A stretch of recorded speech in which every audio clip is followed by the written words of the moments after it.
Hello and welcome to this short video by Phil Ratcliffe, Strength and Conditioning, about plyometric training for volleyball. Plyometric exercises are used to enhance the strength, speed and power attributes associated with high-level sports performance. This is apparent in the sport of volleyball, where these three attributes are required for explosive jumping movements. The ability to jump explosively is required for both defensive blocking and offensive spiking. This video looks at the physiological and biomechanical aspects of plyometric training and a short progressive training session. Plyometric exercises utilize the stretch-shortening cycle within muscles to produce large reactive forces. There are three recognized phases of the stretch-shortening cycle.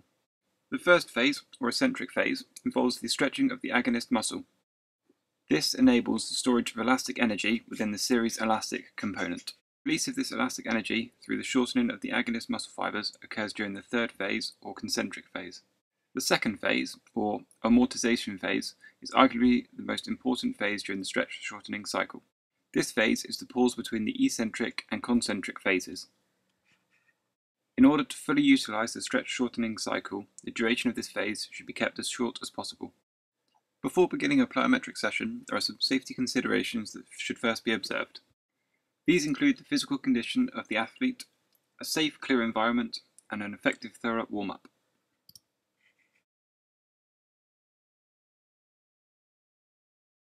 Using the ramp protocol, an effective warm-up can be prescribed.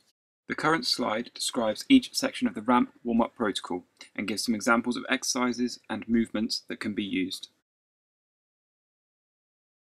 Once the athlete is fully warmed up, then we can progress on to the first stage of our plyometric exercise session. The first exercise we'll be using today is the box jump. The current slide shows some coaching points that should be observed during the box jump.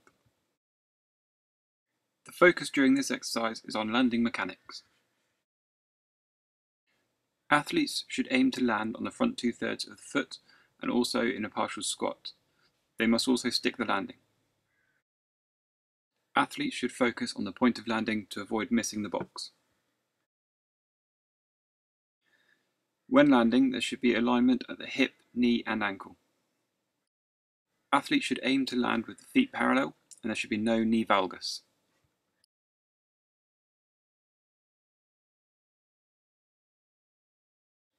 The first progression on from the box jump is the quick leap. The current slide displays some points which should be utilised whilst coaching the quick leap.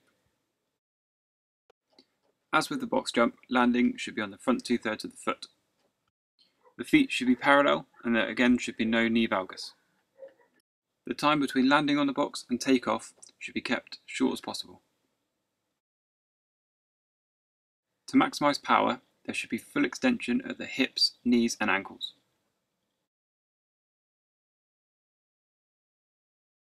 The second progression is the depth jump. This slide shows the key coaching point of the depth jump.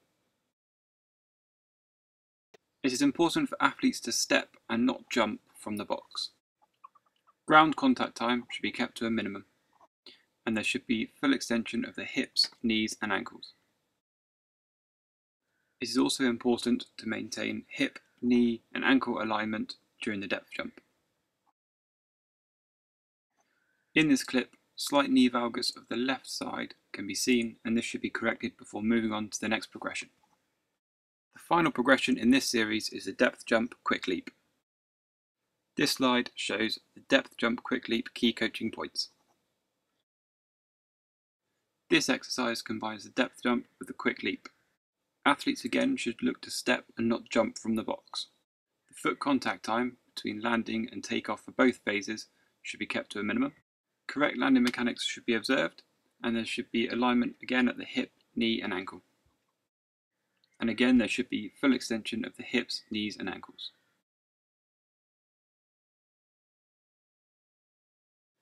This final slide displays ways in which we can increase the intensity of plyometric exercises. Increasing the intensities of the exercises should only occur once the participant is entirely competent with the exercises performed and a high level of conditioning is achieved. Thank you for watching this short video from Phil Ratcliffe, Strength and Conditioning.